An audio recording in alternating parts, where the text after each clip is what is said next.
Assalamualaikum warahmatullahi wabarakatuh. Kami dari kelompok 3 di sini akan menjelaskan mengenai laporan keuangan. Di mana di sini pertama-tama kami akan mencoba memperkenalkan diri kami masing-masing. Yang pertama ada rekan saya. Saya Hanisa Novelia Mbariski yang akan membahas tentang laporan perubahan modal. Selanjutnya Saya Wiwin akan membahas tentang laporan perubahan modal.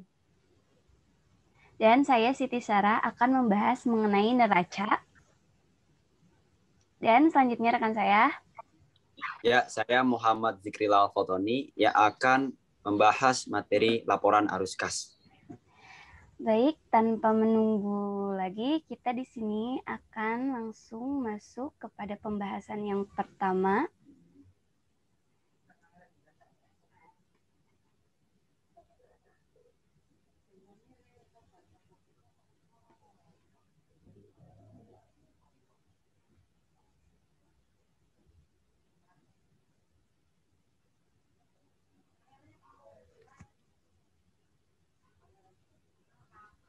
Ya, kepada Saudara Hanisa dipersilahkan.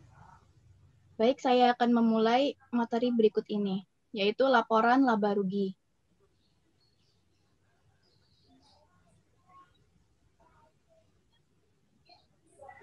Laporan laba rugi adalah suatu laporan keuangan yang di dalamnya menjelaskan tentang kinerja keuangan suatu entitas bisnis dalam satu periode akuntansi. Di dalam laporan ini terdapat informasi ringkas mengenai jumlah biaya-biaya yang dikeluarkan untuk operasional suatu perusahaan serta laba yang didapatkan selama perusahaan tersebut beroperasi.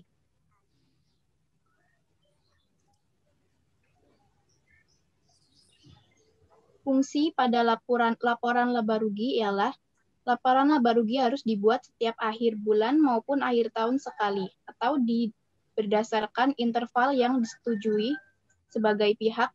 Hal ini dikarenakan ada fungsi-fungsi khusus yang diharapkan muncul jika dilakukan perhitungan secara berkala dan sesuai jadwal. Adapun fungsi dan tujuan dibuatnya laporan laba rugi ialah sebagai berikut. 1. Untuk memberikan informasi mengenai jumlah total pajak yang harus dibayarkan oleh suatu entitas bisnis. 2. Memberikan informasi mengenai kondisi suatu perusahaan. Apakah memperoleh laba atau merugi pada setiap periode akuntansi. 3. Menjadi bahan referensi untuk evaluasi pihak manajemen perusahaan untuk menentukan berbagai langkah yang harus diambil di periode berikutnya. 4. Menjadi sumber informasi mengenai tingkat keberhasilan perusahaan dalam menentukan biaya perusahaan. 5. Membantu proses analis usaha sehingga dapat mengukur perkembangan suatu entitas bisnis. 6. Menjadi acuan perusahaan dalam upaya mengembangkan bisnis bila ingin meningkatkan perolehan laba.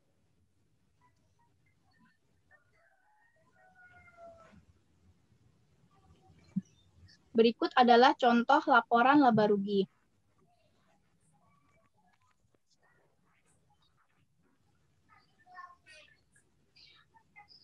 Kesimpulan, maka dapat disimpulkan laporan laba rugi adalah jenis laporan keuangan yang sangat penting bagi setiap usaha. Sekalipun bagi Anda yang baru memulai untuk membangun usaha, dengan laporan ini Anda dapat memantau pengeluaran dan pemasukan yang terjadi pada usaha Anda dan melakukan improvisasi pada kegiatan operasional yang dibutuhkan.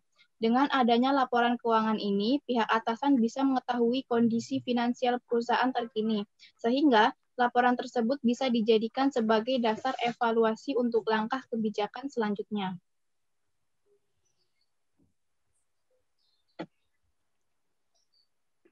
Ya, sekian pembahasan mengenai laporan perubahan modal dari rekan saya, Hanisa.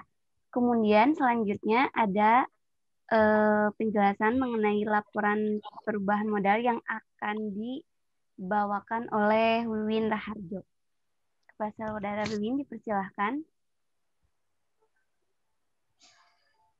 Laporan perubahan modal. Benar. Pengertian laporan perubahan modal atau ekuitas adalah salah satu jenis laporan keuangan. Tujuan pembuatannya adalah agar perusahaan dapat menggambarkan peningkatan maupun penurunan dari aktivitas bersih kekayaan dalam periode tertentu dengan prinsip pengukuran tertentu untuk dianut. Laporan ini akan ditemukan pada berbagai perusahaan publik sebab sebagian besarnya mempunyai struktur kepemilikan yang kompleks dalam perubahan-perubahan akun ekuitas di tahun terkait.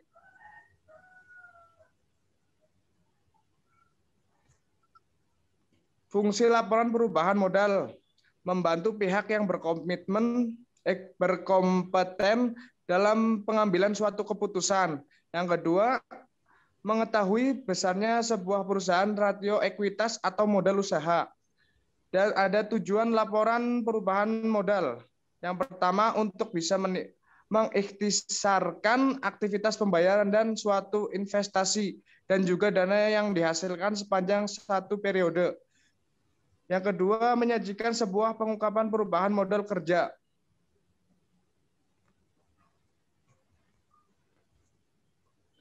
Penyajian laporan perubahan modal.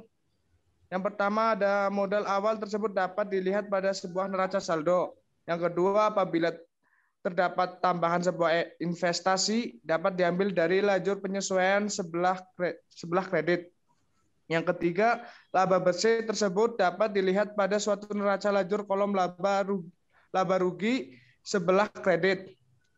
Yang keempat, laba bersih tersebut dapat dilihat pada suatu neraca lajur kolom laba atau rugi sebelah debit. Yang kelima, data pengambilan pribadi tersebut dapat diambil dari suatu neraca lajur kolom neraca sebelah debit. Yang keenam, rugi suatu perusahaan tersebut dapat diambil lajur laba atau rugi sebelah kredit ataupun hasil penghitungan laba rugi.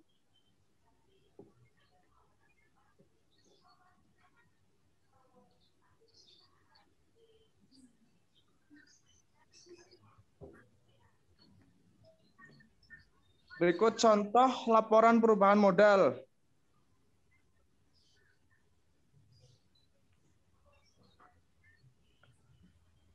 Unsur-unsur laporan perubahan modal.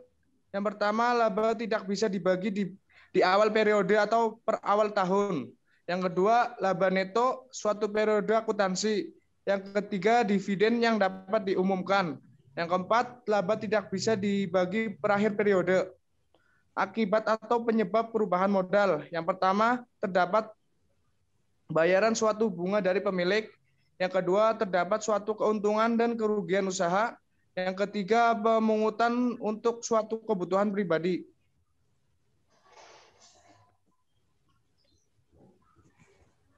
Sekian pembahasan dari laporan perubahan modal yang dibawakan oleh Wiwin Raharjo. Kemudian selanjutnya di sini saya akan membahas mengenai neraca.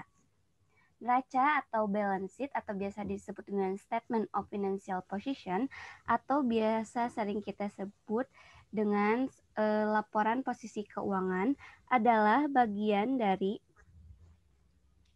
laporan keuangan suatu perusahaan entitas yang dihasilkan pada suatu periode akuntansi yang menunjukkan posisi keuangan yaitu mengenai kekayaan, kewajiban, dan modal dari suatu entitas tersebut pada akhir periode tersebut. Jadi neraca ini biasanya dibuat pada akhir periode laporan keuangan pada suatu perusahaan. Kemudian juga neraca juga memberikan informasi tentang sifat dan jumlah investasi yang dilakukan oleh suatu perusahaan atau yang biasa sering disebut kita dengan aktiva. Kemudian juga sumber pendanaan yang datang dari kreditor yaitu mengenai kewajiban dan juga sumber pendanaan yang datang dari pemilik perusahaan atau ekuitas pemilik. Nah, struktur neraca ini terbagi menjadi 3 unsur, yakni yang pertama ada aktiva atau biasa sering kita sebut dengan aset. Kemudian juga ada kewajiban yang biasa sering kita sebut dengan liabilitas.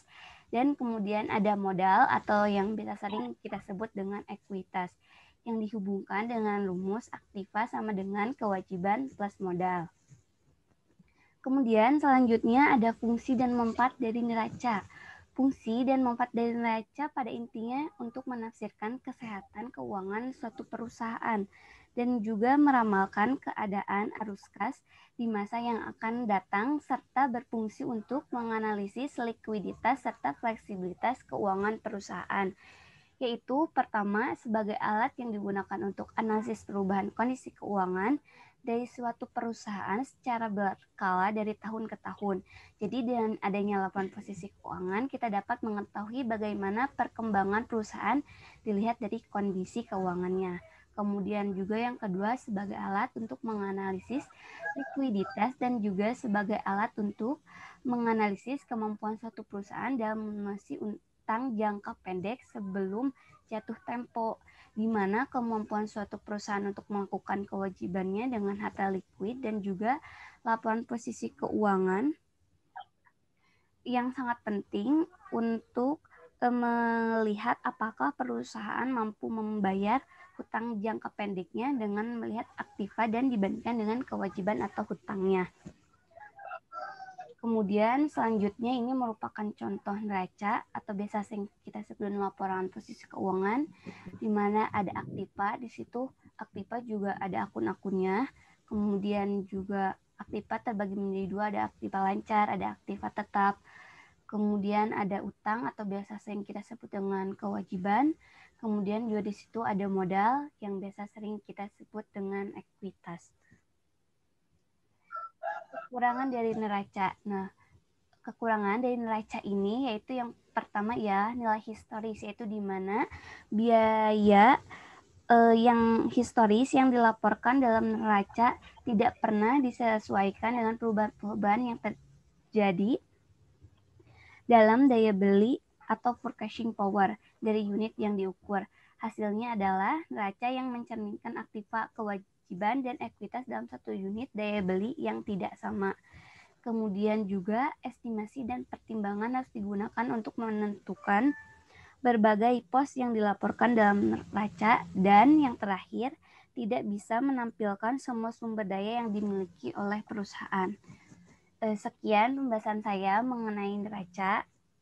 Maka selanjutnya akan dilanjutkan oleh teman saya, yaitu mengenai laporan arus kas. Ya, baik. Saya Muhammad Zikrilal Fatoni akan mencoba untuk menjelaskan tentang laporan arus kas.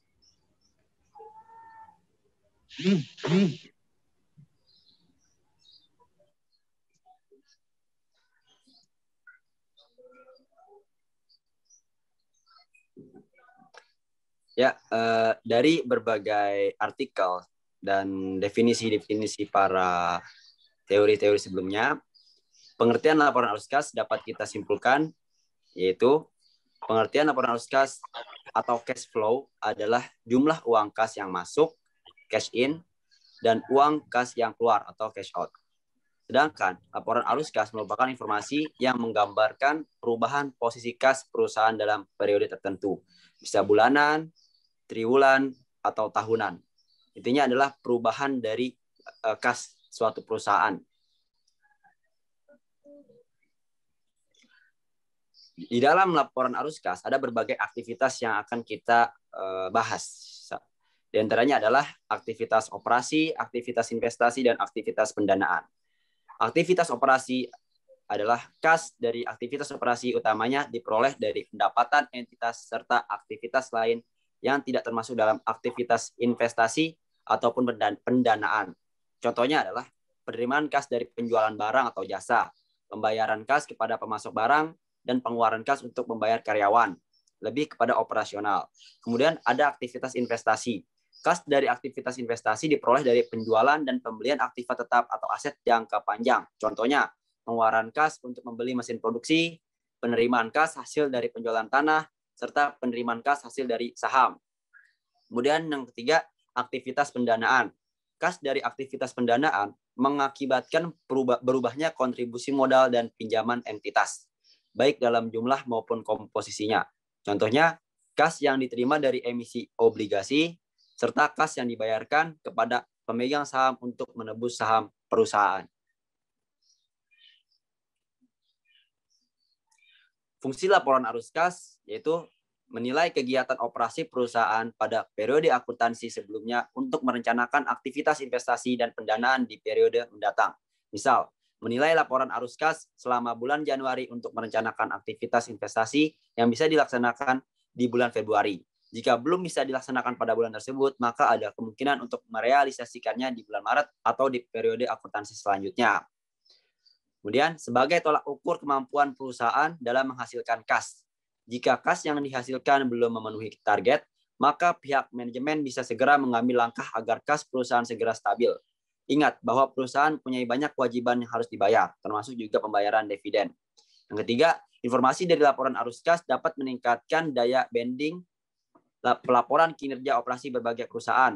Mengapa bisa demikian? Karena dengan melihat laporan arus kas dapat menganulir pengaruh penggunaan perlakuan akuntansi yang berbeda terhadap transaksi dan peristiwa yang sama.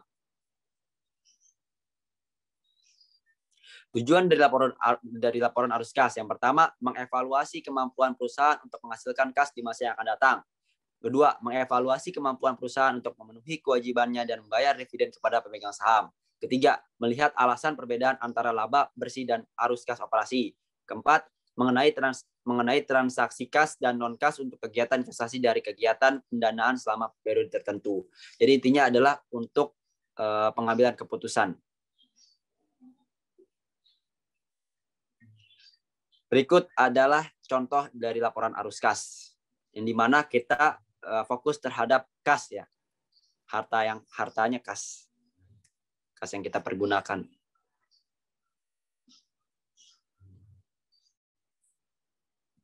Ya,